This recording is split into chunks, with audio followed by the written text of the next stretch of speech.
Nice to meet you too.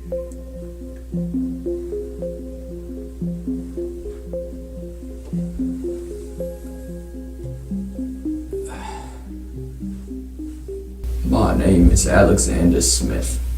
I've kept my silence on this issue for a long time. A long time. What I'm about to tell you is something that I haven't even told my children, nor my grandchildren. My own wife doesn't even know what I'm about to tell you. You see, the reason I kept my silence for so long was due to the threats that I got. I suppose my story starts back in the year 1980. I worked for the CIA. I can't give my specific position in the CIA. I was sitting at home with my wife on the couch, watching television, when I got a knock at the door. I went to the door to answer it, and outside were two men dressed in black suits. When I opened the door, they asked me to come with them.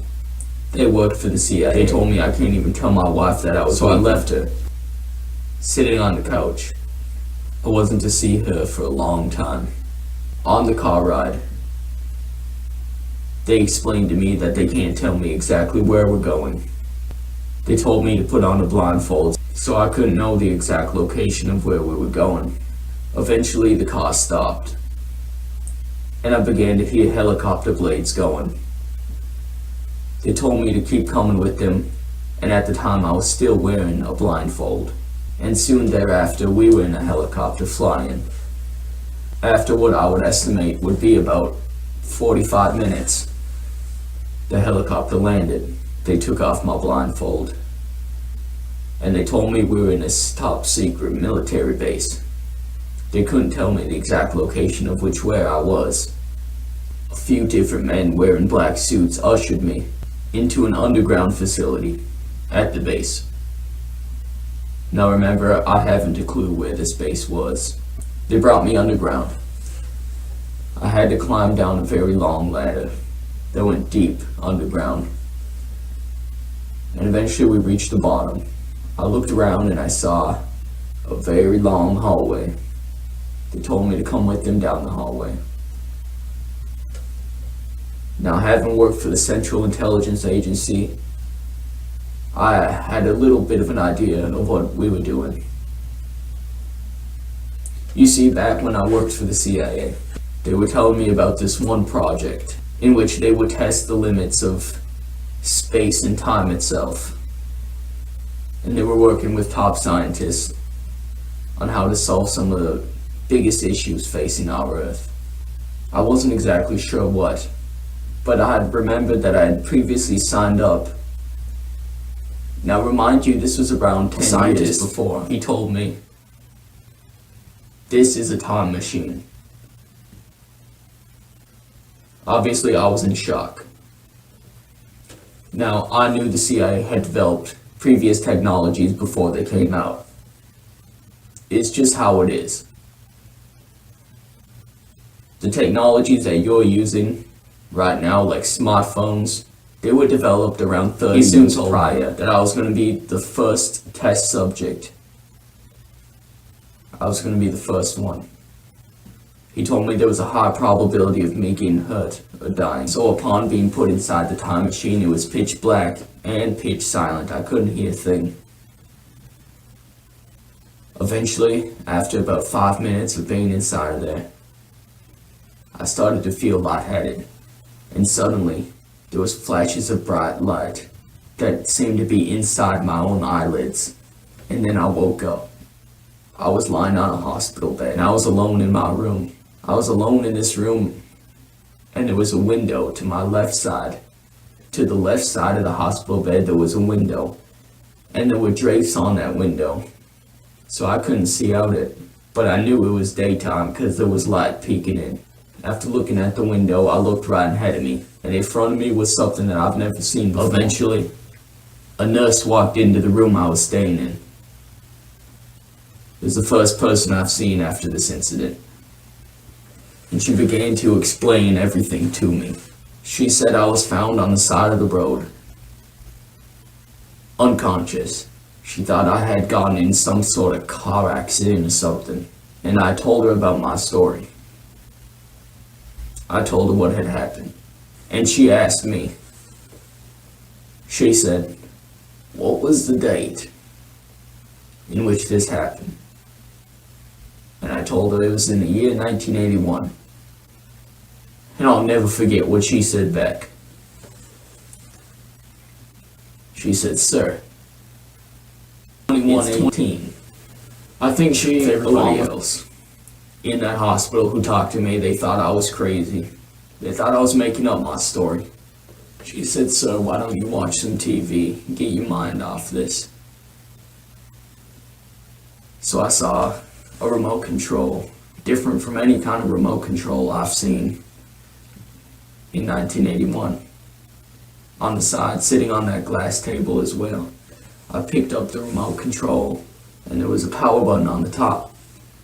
I hit that button, and the glass that was floating in front of the wall, it turned into a screen. And there was television shows I ain't never heard of playing on that screen. And when I switched to one of the news channels, I read the date. The date read November 17th, 2118. This was hard to believe. It was hard to accept. I thought I was in a dream. And yet nobody in the future believed me. I realized I had to get out of this hospital. I was completely fine. I felt okay. So I got out of my hospital bed, and I noticed a chip on the bottom side of my wrist. A chip, and what I assumed that chip was for monitoring my heart rate and all the other vitals. So I got up out of my hospital bed, and I walked up to the window. I opened the window, and I saw a city. It ain't like any other city I've ever seen before. This city was very large. I saw vehicles flying at the tops of the skyscrapers. I had to leave. I had to see what was going on. At this time, I began to accept my fate. I may never see my wife again. So I walked to the door of that hospital room, and I found that it was unlocked. So I opened the door. I was still wearing the same exact clothes in which I was wearing in the year 1981. I walked out of that room, and I walked down a long hallway. I noticed an elevator. And the elevator looked nearly the exact same as the elevators that you see today. The buttons maybe looked a little bit more futuristic, but apart from that, it looked like any standard elevator. I got in that elevator and I hit the button to go to floor 1. Apparently I was on floor 6. I will admit the elevator was quite fast, and I was on floor 1 before I knew it. The glass doors of the elevator opened, and I saw the lobby of this hospital in which I was in. Nearly everybody appeared to be dressed in white. They were all wearing white clothes, and they appeared to be looking at me strangely. I went up to the front desk of this hospital, and I asked the lady who was standing there, who was wearing all blue. The patients appeared to be all wearing white clothes, but this lady who was working at the front desk was wearing all blue. And it appeared as if all the other hospital employees were also wearing these blue uniforms. Not like the blue uniforms you'd see in a hospital today. They were blue long sleeve shirts, blue pants of the same color. And I asked the lady, "Where am I?" And she tells me, "You're in District 508. And I said, "District 508? What does that mean?" And she says, "What do you mean, what does that mean?" "Well, you're in District 508. I began to question everything. Where was I? I went up to the front of the hospital. I went to the front doors, which was sliding, glass doors, and they open automatically when I walk through. And I realized I was on the outskirts of the city. This city with buildings I ain't never seen before. And I saw a sign saying District 508. And at the bottom of the sign, I read in very small text. It said, District 508 of the Yavis Empire. I realized I was not in the United States. I was in a new place. I didn't know what this Yavis Empire meant. But I knew I had to come home. So I walked around the city a bit. It's a very strange city. I looked above me and I could see buses floating in the sky. I wasn't sure about how any of the technology worked, but I saw buses and cars flying in the sky above me. The streets down low were open. You could walk. Anybody could walk, and it was full of pedestrians and people biking but there was no cars at the base level. All the cars and all the other transportation was above, going in between the skyscrapers. And much of the skyscrapers appeared to be made of glass. They were all very transparent. And they were all very tall. Much taller than any skyscraper you'd see in New York. So I realized I was in the year 2118. I had no clue of where I was, or if I would ever get back to see my family again. In accordance to seeing people walking on the very base level of these streets, which were essentially one giant sidewalk in between all of the buildings in which people could walk on. In accordance to seeing people on these giant sidewalks or streets, I also saw robots. And such robots appeared to be floating a foot or two off the ground.